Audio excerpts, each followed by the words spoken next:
మరి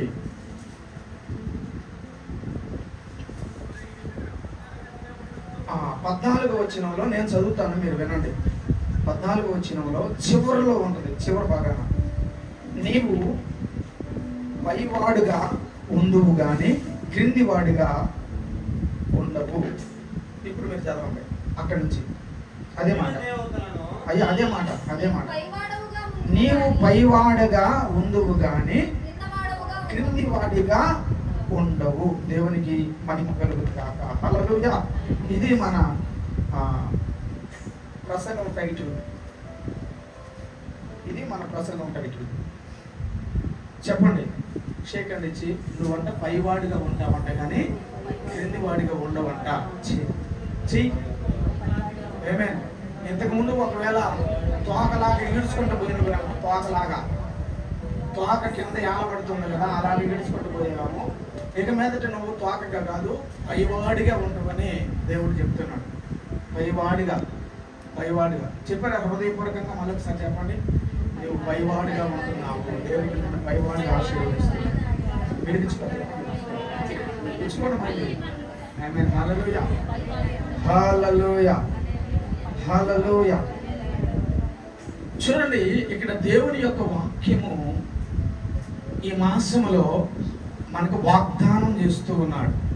నువ్వు పైవాడిగా ఉంటావు కానీ కింద వాడుగా నువ్వు ఉండవు. నువ్వు తలగా ఉంటావు కానీ నువ్వు తోకగా ఉండవు. అయితే పైవాడిగా దేవుడు మనల్ని ఆశీర్వదించాలని ఇష్టపడుతున్నాడు. పైవాడిగా ఉండాలని దేవుడు మనల్ని కోరుకుంటున్నాడు. పైవాడిగా ప్రవర్తించాలని దేవుడు మన జీవితాన్ని ఆశపడుతూ ఉన్నాడు. అయితే ఇప్పుడు కొంతమంది ఏం చేస్తున్నారంటే కింద వారిగా బ్రతకడానికి కొంతమంది ప్రవర్తిస్తూ ఉన్నారు. చూడండి, యెరూషలేము అనబడింది పై భాగాన ఉంటుంది. యెరూషలేము పైన కనపడుతుంది. యెరూషలేము వైపు మనం చూడాలి అంటే ఇలా తలపైకి ఎత్తి చూడాలి, ఎందుకంటే అది చాలా ఎత్తులో కనపడుతుంది యెరూషలేము. అయితే యెరూషలేములో ఉండవలసిన వ్యక్తి, యెరూషలేములో దేవుని దగ్గర ఉండవలసిన వ్యక్తి యెరూషలేముని విడిచిపెట్టి కిందికి వస్తున్నాడు ఒక వ్యక్తి. దేవుడు పైవాడిగా నిన్ను ఉంచాలి అని అనుకుంటే పైవాడిగా అతను ఉండకుండా పైనుంచి కింది వాడిగా దిగుతున్నాడు ఒక వ్యక్తి. దిగుతున్న ఆ వ్యక్తి బాగు బ్రతికేదానికి అవకాశం లేకుండా పోతూ ఉంది. దిగుతున్న ఆ వ్యక్తి దొంగల చేతిలో దొరకబడ్డాడు. యెరూషలేములో నుంచి కిందకి దిగుతున్న ఆ వ్యక్తి దొంగల చేత అతడు పట్టబడ్డాడు. దొంగలు అతన్ని కొట్టారు. అతని కాడున్నట్టి డబ్బుని కానీ బంగారమును కానీ వెండిని కానీ విత్తడిని కానీ దొంగిలించలేదు, కానీ అతడిని కొట్టి అతనిలో ఉన్న రక్షణ వస్త్రాన్ని దొంగిలించాడు. అతడు ఏ రక్షణ వస్త్రాన్ని ధరింపు చేసుకొని వచ్చాడో ఆ రక్షణ వస్త్రాన్ని దొంగిలించాడు.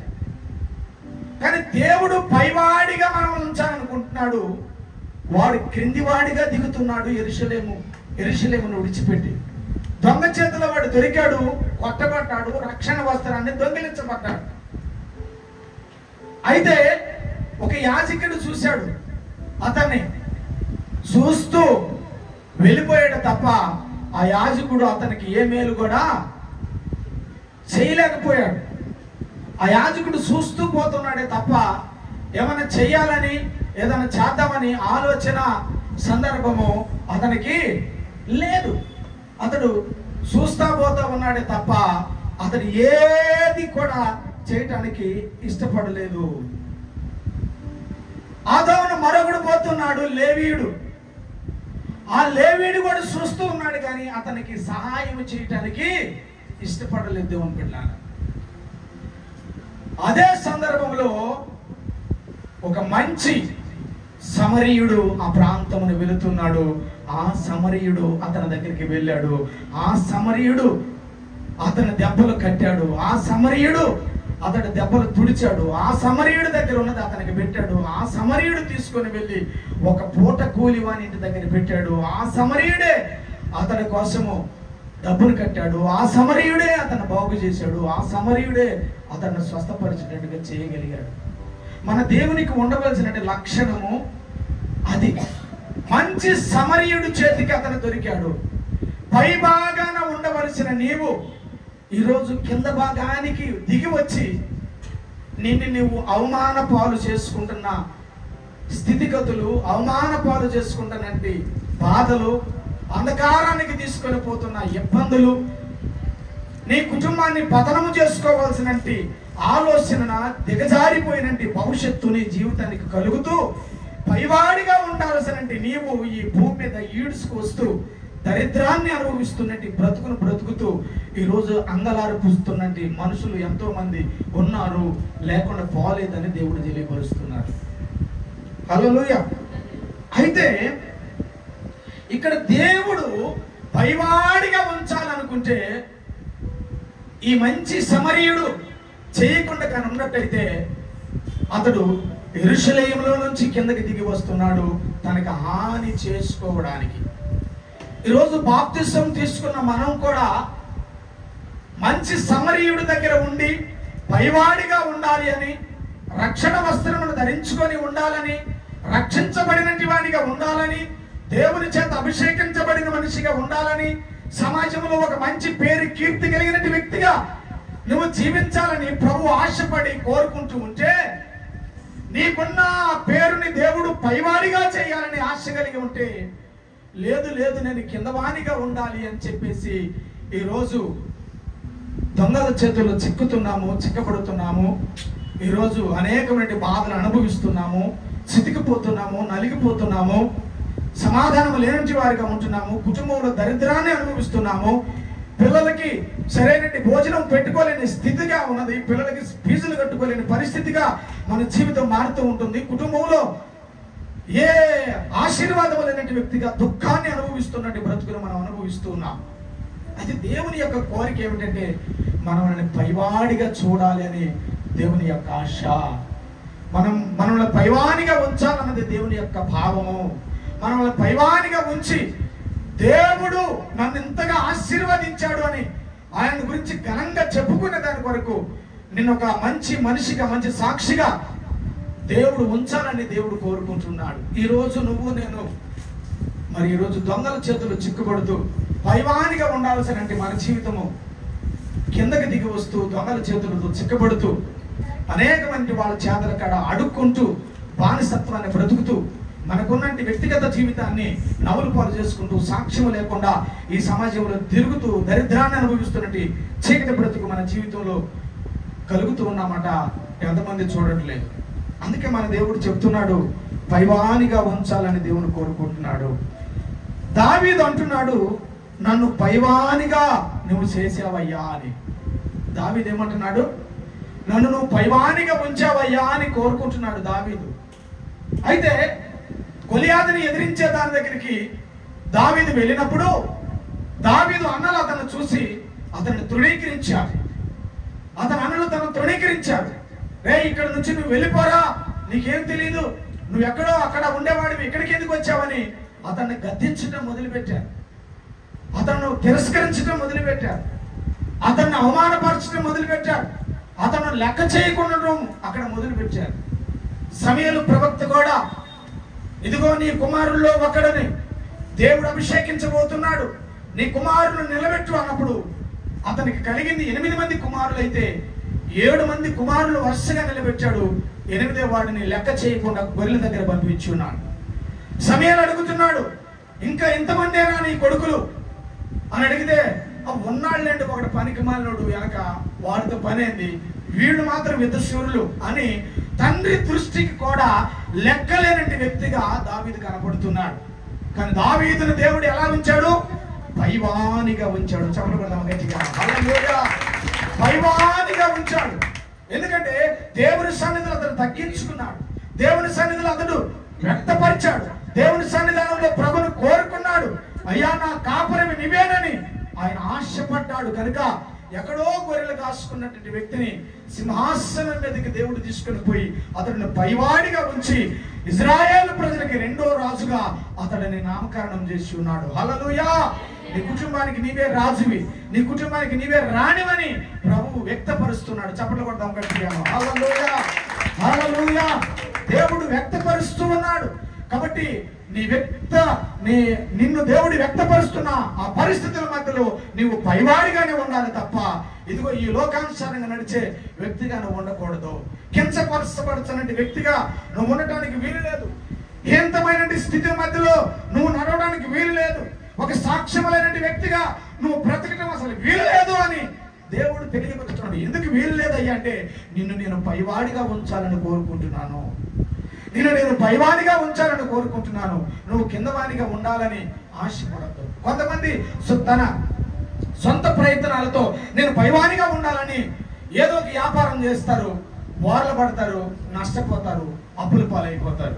వారు సొంతంగా నేను ఇదిగో ఈ ఆఫీస్ పెడుతున్నాను, నేను పెద్దవాడిని అవ్వబోతున్నాను, ఇదిగో సొంతగా ఈ పనిని నేను చేయబోతున్నాను అని ఎవరు చెప్పకుండా తనలో తానే ఆలోచన చేసుకొని నేను ఇలాగ చేయగలిగితే నేను దాన్ని సంపాదించుకోగలుగుతాను, నేను ఇది చేయగలిగితే దీన్ని సంపాదించుకోగలుగుతాను అని చెప్పేసి అనుకున్న వాళ్ళ సొంత ప్లాన్లతో పైకి రావాలనుకుంటారు. కానీ వారు పైకి రాదు. దేవుని బిడ్డలారా, పైకి రావాలి అంటే దేవుని కృప కావాలి, పైకి రావాలంటే దేవుని దయ రావాలి, పైకి రావాలంటే దేవుని యొక్క సన్నిధి నీకు తోడుగా ఉండాలి. దేవుని సన్నిధి, దేవుని తోడు, దేవుని కాపుదల దావీదు మీద ఉన్నది కాబట్టి ఎక్కడో అడవిలో ఉన్నట్టు వాడిని, అన్నదమ్ముల కంటే వెనక పుట్టినట్టు వాడిని, అన్నదమ్ముల కంటే వెనక జీవిస్తున్నట్టు వాడిని, సమాజంలో లెక్కలేనట్టు వాడిని, తండ్రికి లెక్కలేనట్టు వాడిని, అన్నదమ్ముడికి లెక్కలేనట్టు వాడిని తీసుకుని వచ్చి సమాజం ముందు రాజుగా దేవుడు నిలబెట్టాడు. అదే విధంగా నిన్ను, నీ కుటుంబాన్ని ఆయన పైవాడిగా నిలబెట్టబోతూ ఉన్నాడు.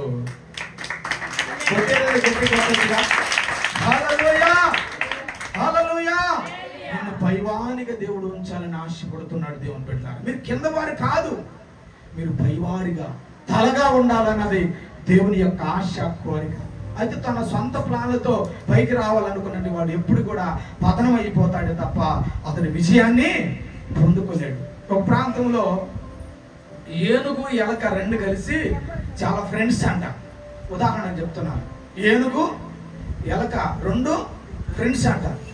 ఈ రెండు ఫ్రెండ్స్ అయితే ఈ రెండు ఫ్రెండ్స్ అయ్యి ఒక ప్రాంతానికి వెళుతున్నాయంట. ప్రాంతానికి వెళుతుంటే వేణుగు అన్నదంట, నువ్వు కింద ఏమో నడుస్తువే, పైకి ఎక్కువ అన్నదంట. ఏనుగు మీదకి ఎక్కిందంట. ఎవరు? వెలుక. నడుచుకుంటూ పోతున్నాయి అంట. కొంత దూరం పొంగనే ఒక చిన్న బ్రిడ్జి ఒకటి వచ్చేసిందంట. చాలా కాలంగా ఉన్నంట బ్రిడ్జి. ఆ బ్రిడ్జి ఎక్కగానే ఏరుగా ఆ బ్రిడ్జి అంటే కొంచెం షేక్ అయిందంట. బ్రిడ్జి ఎక్కగానే ఏమైపోయింది? షేక్ అయిందంట. అప్పుడు ఎలుక పైన అన్నదంట, చూసావా నా దెబ్బకి బ్రిడ్జి కూడా ఊగుతుంది అని అన్నదంట. మీకు విచిత్రంగా ఉందా లేదా? ఏనుగు పైన ఎక్కున్నది ఎలుక, తన సొంత ప్లాన్ అది. అప్పుడు ఏనుగు అన్నట, ఒకసారి నేను పక్క జరుగుతాను, నువ్వు ఎక్కువ అన్నదంట.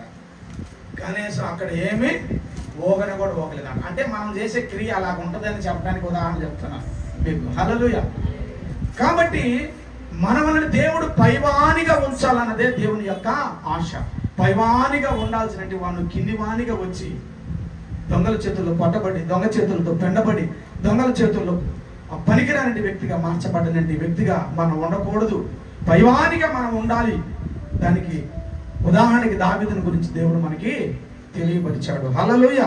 అయితే ఏ స్థితిలో నుండి నీవు పైవాడిగా ఉండబోతున్నావు అనేది నా ప్రశ్న. ఏ స్థితిలో ఉండి నువ్వు పైవాడిగా ఉండబోతున్నావో అన్నదే నా ప్రశ్న. ఈ ఒక్క మాట నేను చెప్పి నేను ముగిస్తాను, ఎందుకంటే మనకి వెనక బల్లా ఉన్నది కాబట్టి. నేను పైవానిగా దేవుడు ఉంచాలని కోరుకుంటున్నాడు కదా, పైవానిగా ఉంచాలని ప్రభు కోరుకుంటున్నాడు. అయితే ఇప్పుడు నా ప్రశ్న ఏమిటంటే, ఏ స్థితిలో నుండి నీవు పైవానిగా ఉండబోతున్నావు అన్నదే నా ప్రశ్న. చదువుదాం. ఆదికాండము 40వ అధ్యాయము. బైబిల్లో ఉన్నట్టు మీ అందరూ చూడాలి. ఆదికాండము 40వ అధ్యాయము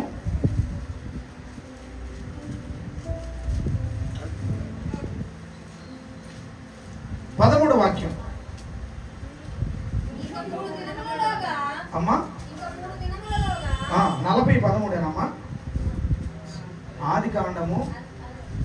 ఒక్క నిమిషం తీసుకుంటున్నా. 13 నుంచి చదువుతుంది.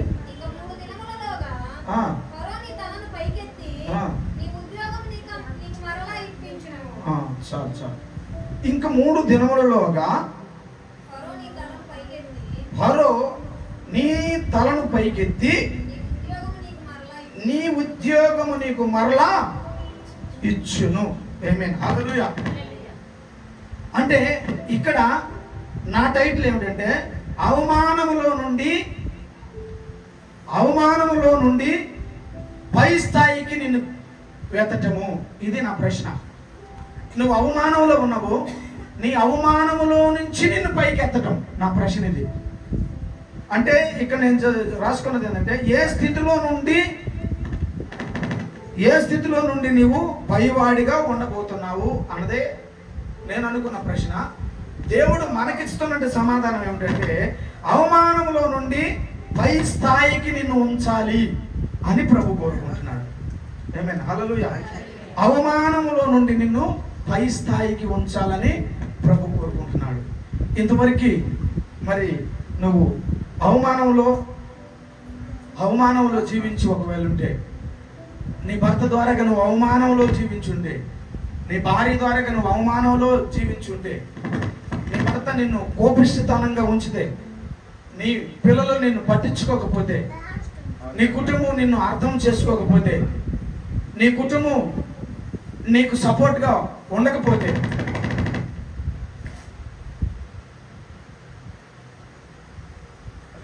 నీ కుటుంబం నీకు సపోర్ట్ చేయకపోతే, అత్తమామల మధ్య నువ్వు ఒక పనికిరాని వ్యక్తిగా కనబడితే, సమాజంలో కుటుంబాల మధ్యలో నువ్వు ఎందుకు పనికిరాని దానిగా ఈ లోకం ఒకవేళ చేస్తే, దేవుడు ఏమంటున్నాడంటే నిన్ను పైవానిగా నేను చేస్తాను అంటున్నాడు. అవమాన పాల మధ్యలో నువ్వు ఉన్నావా? ఏమైనా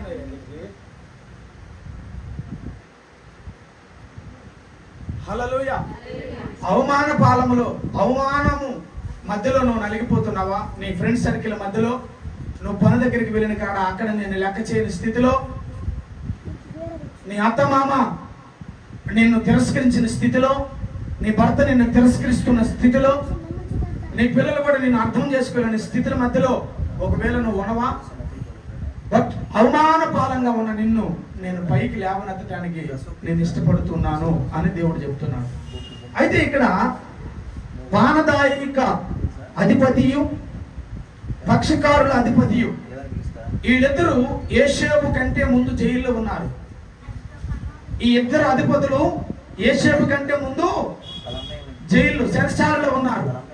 అయితే వాళ్ళిద్దరు కలగన్నారు. వాళ్ళిద్దరి కలలో పానదాయకుల అధిపతి అనబడినట్టు ఆ వ్యక్తికి కలిగిన కళ యేషేబుకు వచ్చి చెబుతున్నాడు. ఏమని చెబుతున్నాడంటే, ఇదిగో యేషేబు గారు, కలభావాన్ని చెప్పగలిగిన సామర్థ్యము కలిగిన జ్ఞానము నీ దగ్గర ఉన్నదన్న విషయాన్ని మేము తెలుసుకున్నాము.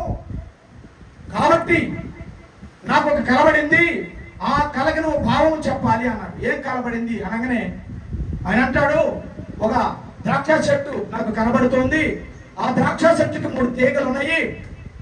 ఆ తీగలకు కాసినట్టు కాయలు ఒక పాత్రలో పిండి నేను రాజుకు అందిస్తున్నట్టుగా నాకు కనబడింది. దీని భావం ఏమిటి, నువ్వు చెప్పగలవా అని ఆ పానదాయకుల అధిపతి అనేంటి వ్యక్తి యేషేబు సెరసాల్లో ఉంటే సెరసాల్లోకి వచ్చి అతని గదిలోకి వచ్చి చెప్పడం మొదలుపెట్టాడు. అప్పుడు యేషేబు చెబుతున్నాడు, దీని భావం ఏమిటనగా, ఒక రోజు వస్తుంది, ఆ రోజు గుర్తించబడిన రోజు, ఆ రోజు తర్వాత 3 రోజులు వస్తాయి. ఆ 3 రోజుల తర్వాత రాజు దగ్గర నుంచి నీకు ఒక కబురు వస్తుంది. ఆ కబురు వినంగానే నువ్వు ఇంతకు ముందు పానదాయకుల అధిపతిగా ఉండబడినట్టు నీ ఉద్యోగము, రాజు దగ్గర నువ్వు కప్పు అందించే ఉద్యోగము, రాజు దగ్గర నువ్వు ద్రాక్షారసం అందించే ఉద్యోగము మరలా నీకు రాబోతుంది అని చెప్పాడట. దేవునికి స్తోత్రం, హల్లెలూయా. కానీ కొంతమంది జనాలు నిన్ను అవమానపరిచి ఈ యొక్క రాజ్యాధికములో నువ్వు ఉండటానికి వీలులేదు, దీనికి మంచి ఆలోచన కానీ జ్ఞానము కానీ దానికి సంబంధించిన విధానం నీ దగ్గర కనబడలేదు, కాబట్టి నీ మీద ఒక తప్పు మోపబడి నువ్వు చెరసాలలో ఇప్పుడు ఉన్నావు. ఆ విషయాన్ని దేవుడు నాకు తెలియపరిచాడు. ఒక రోజు రాబోతుంది, ఆ రోజు నుంచి 3 రోజులు అయిపోయిన తర్వాత నువ్వు మరలా రాజు దగ్గరికి పోయి ఆ యొక్క ద్రాక్షారసము కింద నువ్వు అందిపోతున్నావు అని చెప్పాడట. చెప్పగానే అదే టైము అదే విధంగా అది జరిగింది. రాజు దగ్గర అతడు గిన్నె అందటం మొదలుపెట్టాడు. చప్పడబడతాం గట్టిగా. హల్లెలూయా. అయితే అందరి చేత నిందించబడ్డాడు, అందరి చేత తృణీకరించబడ్డాడు, దెబ్బలు కొట్టబడ్డాడు, చెరసాలలో వేయబడ్డాడు. ఫరో చేతిలో వీడు ఒక మంచివాడు కాదని ముద్ర వేయబడ్డాడు. కానీ ఒక రోజు వచ్చింది, ఆ రోజు తర్వాత దేవుడు ఏ విధంగా అయితే చెప్పాడో నువ్వు కిందవాడిగా ఉండవు, నువ్వు పైవాడిగానే ఉంటావు అనే సందర్భాన్ని కళ ద్వారాగా పానదాయకుల అధిపతికి దేవాది దేవుని యొక్క కళ ద్వారాగా చెప్పాడో, ఆ కళాభావాన్ని యేషేపు వివరించాడో, వివరించిన విధానాన్ని బట్టి అతను మళ్ళా తన ఉద్యోగాన్ని అతను చేర్చుకోగలిగాడు. ఆమేన్. హల్లెలూయా, హల్లెలూయా. ఇప్పుడు నువ్వు పని దగ్గరికి వెళుతున్నప్పుడు వీడు సరిగ్గా పని చేయడు, వీడికి ఎందుకు ఇస్తున్నావు నీకు పనిని, నీకు వచ్చే పని వాడు తీసుకోవడానికి అడ్డంగా పరిచాడో, ఒక రోజు రాబోతుంది, ఆ రోజు నువ్వు పైవాడిగా ఉండబోతున్నావు. సపటి వెళ్ళాను. హల్లెలూయా. ఒక రోజు రాబోతుంది. ఈ రోజు పేదరికాన్ని అనుభవిస్తున్నావు, ఈ రోజు నష్టాన్ని అనుభవిస్తున్నావు, ఈ రోజు నీ పైన ఉన్న అధికారి ద్వారా భయపడుతున్నావు, గాబరపడుతున్నావు, ఇబ్బంది పడుతున్నావు, ఒత్తిడికి గురవుతున్నావు, సమాధానం చెప్పలేని స్థితిలో నలిగిపోతున్నావు. ఒక రోజు రాబోతుంది, ఆ రోజు నిన్న ఆయన పైవాడిగా ఉంచబోతున్నాడు. కొడదాం గట్టిగా. హల్లెలూయా. ఆ రోజు నిన్ను పైవాడిగా ఉంచాలని ప్రభు కోరుకుంటాడు. ఆయన కోరిక ఏమిటయ్యా అంటే నిన్ను నేను పైవానిగా ఉంచాలన్నది నా ఆశ. హల్లెలూయా. నువ్వు కిందవాడిగా ఉండొద్దు, నువ్వు కిందవాడిగా ఉండొద్దు. చాలిన అన్నం తినొద్దు, చాలిన బట్టలు కట్టుకోవద్దు, చాలిన పేదరికాన్ని నువ్వు అనుభవించదు నాకు ఇష్టం లేదు కనుక ఇదిగో ఈ ఏప్రిల్ నెలలో మొట్టమొదటి ఆదివారం రోజున దీనికి నేను వాగ్దానం చేస్తున్నాను. ఆ వాగ్దానం ఏమనగా నిన్ను నేను పైవానిగా ఉంచబోతున్నాను. నిన్ను నేను పైవానిగా ఉంచాలని కోరుకుంటున్నాను. నువ్వు కింద వానిగా ఉండటానికి ఇష్టం లేదు. ఎందుకో చూడు, నువ్వు ఫరో చేతిలో ముద్రించబడి చెరసాలలో పడినట్లుగా నీ భర్త మనసులో నీ మీద లేనిపోయినంటి అబండం ఉన్నదా? నిన్ను అనరాని మాటలు మాట్లాడుతున్నాడా? నిన్ను అనకూడని మాటలు మాట్లాడి నిన్ను నిందిస్తున్నారా? అది ఎవరైనా కావచ్చు, కానీ ఒక రోజు రాబోతుంది, ఆ రోజు నువ్వు తప్పించుకోలేవు. ఆ రోజు నీ యొక్క సాక్ష్యాన్ని గుర్తించి, ఆ రోజు నీ యొక్క మనస్సాక్షిని గుర్తించి, ఆ రోజు నీ యొక్క మంచితనాన్ని గుర్తించి, ఆ రోజు నువ్వు తలగా ఉండే విషయాన్ని చూసినప్పుడు నిన్ను ఎవరైతే హింసించారో, నిన్ను ఎవరైతే బ్యాడ్ గా అనుకున్నారో, నిన్ను గురించి ఎవరైతే లేనిపోయిన ఆలోచనలు పెట్టుకొని ఉన్నారో వాళ్ళు నీ ముందుట తలదించుకోబోయే రోజు రాబోతుంది. నువ్వు మంచివాడివే కానీ నేను తప్పుగా మాట్లాడాను, నువ్వు మంచివాడివే నేను కావాలని అనుకోరీతిగా మాట్లాడాను, నన్ను క్షమించనే రోజు రాబోతూ ఉన్నది. హల్లెలూయా. తొందరపడుతున్నాడా నీ భర్త? నోరు జారి మాట్లాడుతున్నాడా? తొందరపడుతుందా నీ భర్త భార్య? తొందరపడి నీ మాటలు వినకుండా ఉంటున్నారా నీ పిల్లలు, నీ వారు వినకుండా ఉంటున్నారా? No, never. నిన్ను నేను పైవానిగా ఉంచాలని నా ఆశ. అవమానాలలో కూడా నిన్ను నేను పైవానిగా ఉంచాలి అన్నది నా ఆశ. నిందలలో కూడా నిన్ను పైవానిగా ఉండాలని కోరుకుంటుంది నా ఆశ.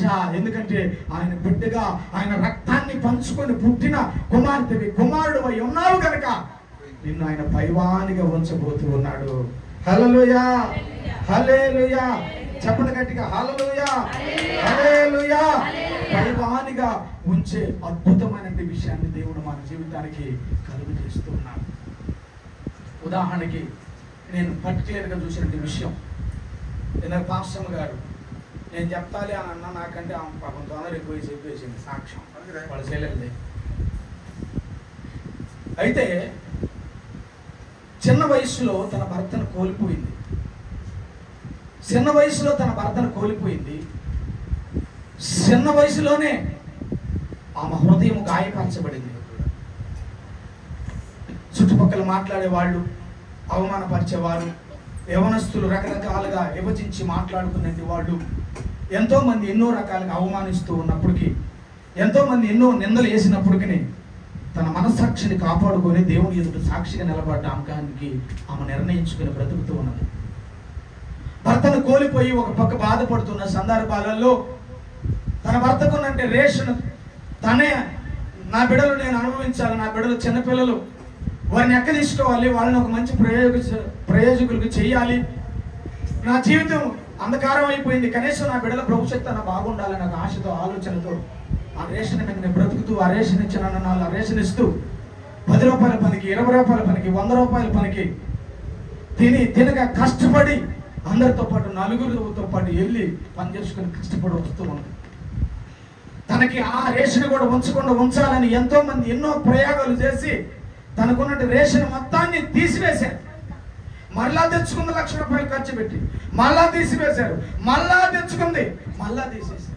ఎన్ని తీసేసుకున్నా, ఎన్ని జరిగినా, ఎన్ని సందర్భాలున్నా నాతో చెప్పిన మాట, దేవుడు ఉన్నాడు, ప్రార్థన చేయండి మీరు అని చెప్పారు. ఎంత విశ్వాసమో చూడండి. ఆమె రేషన్కి పోతుంటే రోడ్డు అంటి అనేక రకాలుగా బ్యాడ్ కంప్లైంట్ ఇచ్చేవారు. భర్త పోయిన తర్వాత ఇలా ఉన్నది అలా ఉన్నది అనేవాళ్ళు. ఎన్నో అవమానాలు దిగమింగిన రోజులు మేము కళ్ళారా చూసాము, చెవులారా కూడా మేము విన్నాము దేవుని పట్ల. కానీ విచిత్రమైన విషయం ఏమిటంటే, నిన్నటి రోజున జరిగిన విషయం ఏమిటంటే, దేవుడు అద్భుతమైన విధంగా ఆ బిడ్డకి ఆశ్చర్యకరంగా ఆ బిడ్డకి ఏం చేశాడంటే, తన రేషన్ దేవుడు తనకి ఇచ్చేటట్టుగా సహాయం చేశాడు. తన రేషన్ మరలా ఆ బిడ్డకి దేవుడు అనుగ్రహించేటట్టుగా దేవుడు చేశాడు. హల్లెలూయా. అందుకే ఈ సందర్భంగా ఒక పల్లవి చరణం పాడి నేను ముందుకు వెళ్ళాలని ప్రభు పేట మనవి చేస్తున్నాను. హల్లెలూయా, హల్లెలూయా, హల్లెలూయా. కాబట్టి దేవుడి యొక్క కార్యము ఎలా ఉంటుందంటే ఆశ్చర్యకరంగా ఉంటుంది. నువ్వు ఎన్ని అవమానాలు నువ్వు పొందినా, అవమానాల నుంచి దేవుని కృప మనకి తోడుగా ఉంటుంది. హల్లెలూయా. కోల్పోయినవన్నీ నాకు ఇచ్చుటకును, కోల్పోయినవన్నీ నాకు ఇచ్చుటకును,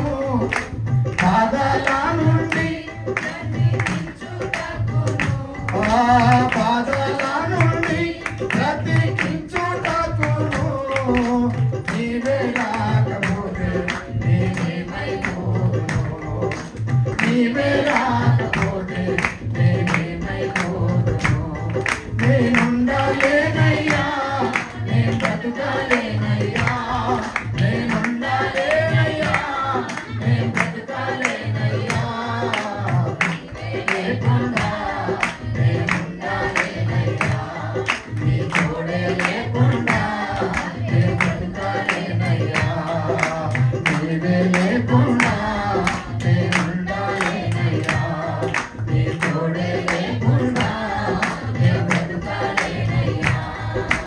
రాజా నీ సన్నిధిలో ఉంటానయ్యా, మనసారా ఆరాధిస్తూ బ్రతికేస్తానయ్యా.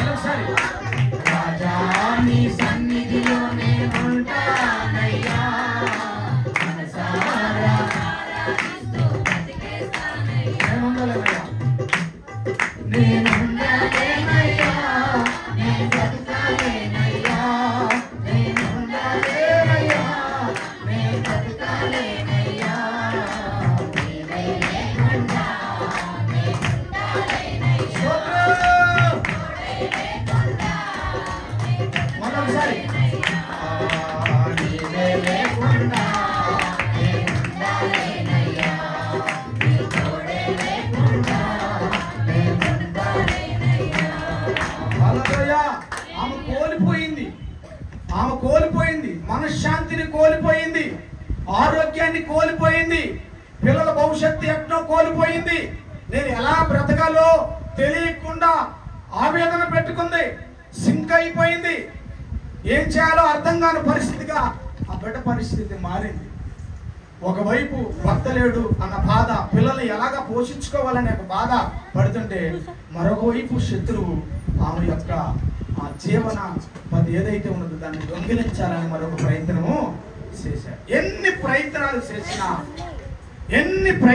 చేసినా ఆ ప్రయత్నాలలో నుండి దేవుడు ఆ బిడ్డను పైకి లేపాడు. హల్లెలూయా. మీరు పైవారిగా ఉందురు. హల్లెలూయా. అవమానాల్లో కూడా మీరు పైవారిగానే ఉందురు. నిందలలో కూడా మిమ్మల్ని పైవారిగానే ఉంచుతాను. కష్టంలో కూడా నేను మిమ్మల్ని పైవారిగానే ఉంచాలన్నదే నా ఆశ అని దేవుడు ఈ విధంగా మీకు వ్యక్తపరుస్తున్నాడు. తన హృదయంలో ఉన్న విషయాన్ని తెలియపరుస్తున్నాడు. తన మనసులో ఉన్న విషయాన్ని తెలియపరుస్తూ ఉన్నాడు. తన హృదయంలో ఉన్న భావాన్ని మీకు తెలియపరుస్తున్నాడు.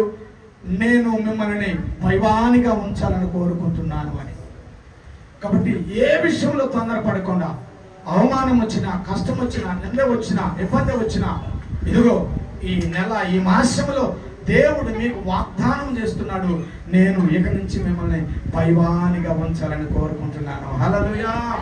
మీ ఆర్థిక పరిస్థితులు పైవానిగా, మీ పనుల విషయంలో మిమ్మల్ని పైవానిగా, నీ కుటుంబం విషయంలో మిమ్మల్ని పైవానిగా, నువ్వు జాబ్ చేస్తున్న దగ్గర పైవానిగా, నువ్వు ఎక్కడ పని చేస్తున్నావు అక్కడ పైవానిగా, నీ కుటుంబంలో నిన్ను పైవానిగా ఉంచాలని దేవుడు వ్యక్తపరుస్తూ ఉన్నాడు. హల్లెలూయా. హల్లెలూయా. కాబట్టి పానదాయకుడు అధిపతిని 3 రోజులు వచ్చింది.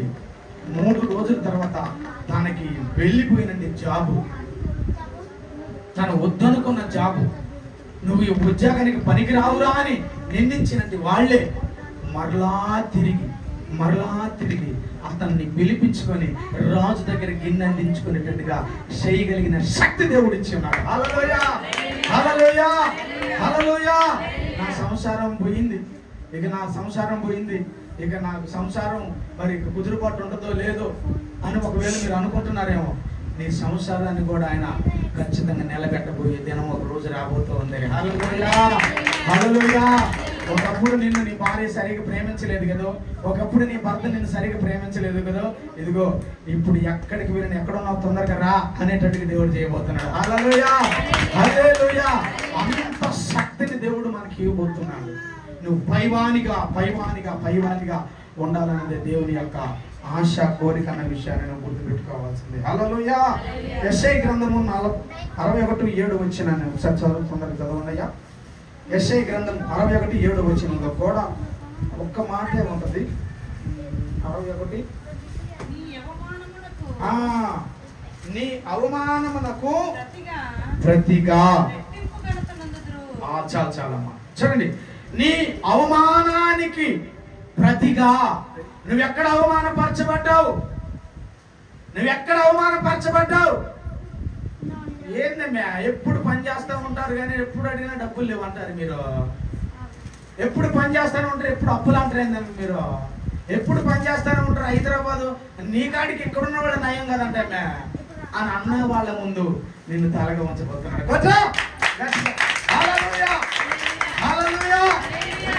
దేవుని మీద ఆధారపడ్డావు. ఈ మాసంలో దేవుడు నీకు ప్రమాణం చేస్తున్నాడు. ఈ మాసంలో నువ్వు పైవానిగా ఉంటావు. అవమానము నొందబడ్డ కాడ నీకు రెట్టింపు ఘనత ఇవ్వబోతున్నాడు. మళ్ళీ చదవమాట. నీకున్న అవమానానికి ప్రతిగా రెట్టింపు ఘనత నువ్వు పొందబోతున్నావు. శేఖర్నికి చెప్పాలా? రెట్టింపు ఘనత నువ్వు పొందబోతున్నావు. చెప్పుకోండి. అసలు భార్య భర్తలు ఇద్దరు ఎక్కువ చెప్పుకోండి. బాగుంది. హల్లెలూయా. రెట్టింపు ఘనత ఏంటి మీరు చెప్పుకోవటం? గట్టిగా చెప్పుకోండి. రెట్టింపు ఘనత. హల్లెలూయా. నీ జీవితంలో నువ్వు రెట్టింపు ఘనత పొందబోతున్నావు. అవమానపరచబడ్డావు కదా ఈ బజార్లో, అవమానపరచబడ్డావు కదా ఈ ఏరియాలో, అవమానపరచబడ్డావు కదా నీ ఫ్రెండ్ సర్కిల్లో, అవమానపరచబడ్డావు కదా మీ బంధువులు ఎదుట, అవమానపరచబడ్డావు కదా, కించపరచబడ్డావు కదా. ఇదిగో ఇది మొదలుకొని నీకు రెట్టింపు ఘనత ఆయనే ఇవ్వబోతున్నాడు. బలం గట్టిగా హల్లెలూయా. హల్లెలూయా. యేసేపు ఒక రోజు చెప్పాడు, అన్న నాకు ఒక కల పడింది, నా పన నిలబడింది, మీ పనులన్నీ వచ్చి నా పనకి నమస్కారం చేస్తాను అన్నా అని యేసేపు చెప్తే యోసేపుని తృణీకరించారు వాళ్ళ అన్నలు, యోసేపుని కొట్టారు వాళ్ళ అన్నలు, యోసేపుని నిందించారు వాళ్ళ అన్నలు. యోసేపుని ఒక నిలువుటంగి వాళ్ళ నాన్నగారు కొనిచ్చారని ఈడు కూడా నిలువుటంగి వేసుకొని వచ్చినట్టు వాడు ఒకడు ఉన్నాడు రా అని చెప్పేసి ఎగతాళి చేశారు, హేళన చేశారు, అతని గురించి అసభ్యంగా మాట్లాడారు. ఇవన్నీ కక్ష సాలక అతన్ని గురించి బాయిలో వేశాడు. ఇవన్నీ సాలక ఐగుప్తుకి అతన్ని అమ్మాడు. చూడండి, ఇన్ని అమ్మినప్పటికి ఇన్ని జరిగినప్పటికి మీరు రెడీగా ఉండాలి కొట్టేదానికి సపోర్ట్. హల్లెలూయా. ఇన్ని జరిగినప్పటికి వాళ్ళ అన్నలు ఎదుట ప్రధానమంత్రి అయ్యాడు. ఆయన పైవాడిగా సింహాసనం మీద కూర్చొని ఉన్నాడు. అన్నలు వచ్చి సాగిలపడి, మా దేశానికి వనరులు లేవయ్యా, మా దేశానికి ఆర్థిక సమస్య వచ్చింది, ఇదిగో మేము వెల చెల్లించి ధాన్యం తీసుకెళ్లాలనుకుంటున్నాము, అయ్యా నీ కాళ్ళు ముక్త బాంచాలి అని కాళ్ళ దగ్గరికి పోయి తలలు వంచిన అప్పుడు వారికి గుర్తు వచ్చేసింది. హల్లెలూయా. నా పన్ను నిలబడిందిరా, మీ పనులు నా కాళ్ళకి నమస్కారం చేస్తున్నారా అంటే ఆయన్ని హింసించారు, ఆయన్ని బాధ పెట్టారు, ఆయన్ని గాయపరిచారు, ఆయన్ని ఇబ్బంది పెట్టారు. కానీ ఏమైతే కోల్పోయాడో, కోల్పోయిన దానికంటే రెట్టింపు ఇచ్చి ఐగుప్తు దేశానికి ప్రధానమంత్రిగా చేసే